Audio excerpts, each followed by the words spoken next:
Club Rugby TV time, where we talk about what's happening in the world of Western Province Club Rugby. Nice to have you along. Of course, everybody's heading to the Easter weekend, but last week was, again, a very busy weekend of friendlies. Big thanks, of course, to our partners on board with us, Score Energy Drinks, and of course, as you know, you're going to win yourself a case of Score during the course of the show. Decro Paints, of course, Decro brings paints to life, and a little bit later we'll bring you a Decro DIY tip. And of course, MChem 24-hour pharmacy on the corner of N1 and Durban Road. And we'll talk a little bit about MChem and their IV clinics a little bit later during the course of the show. Back in studio with me, Jerome Parvater. Jerome, meneer, welcome back. Yeah, thanks. Good to be back again. Yep, and finally, Faisal Felton. Nice to have you here, meneer. Good evening, JP. Good evening, listeners. Always good to be back. I see that you're proudly wearing your World Rugby top. It's the only thing that was clean, so yeah, I suppose so. But of course, that falls in line with what you guys do from an education point of view, at least. Everything that you do is World Rugby certified. No, 100%. Yeah, it's one of the opportunities that we have in terms of engaging and that. So it's always good, you know, aligning ourselves and knowing where we fit in, how we fit in. Do you end up doing workshops and things like that where you guys have to catch up with SA Rugby to find out what's happening with World Rugby, or do you guys, how do you get involved? I mean, like, for example, now recently you had to do new tackle laws. Yeah, well, I think that's more on Jerome's side with the laws and stuff. And, you know, a lot of stuff gets filtered down from World Rugby to SA Rugby and then down to the provinces and that there. So when it comes to the laws, communication is quite clear. I think from our side, it's, you know, it's more, you know, the admin, the engagement, trying to see what is happening with the rest of the world. Yeah, well, the rest of the world is very busy, but Western Province Rugby leads the way. Folks, we got a couple of things on the cards for you tonight. Falsebay was up against Brackenfell. We went on to the City Park this weekend where we went to check out the under-16 ladies. They were in action. We've also got some footage for you from Villages, some footage from Goodwood, and of course, Jerome Parvar sent us a couple of clips from their session with the Stormers coaches. Let's go straight away now. Falsebay up against Brackenfell this past weekend at Falsebay.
right, there we go.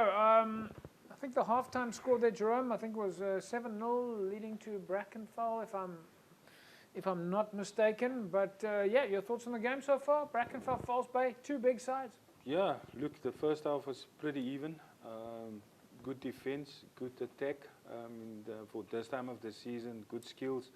There's hardly passes going to the floor or lots of scrums, so a lot of interplay, but like both teams defended well and attacked well. Yeah. Yeah, Faisal, and your thoughts from the game? I mean, you're obviously looking for organizational point of view. looking. The field's nicely painted. Yeah, I think Jerome looks on the field, I look around the field. They take note of what spectators, where they are, technical boxes, all of that. So, Yeah.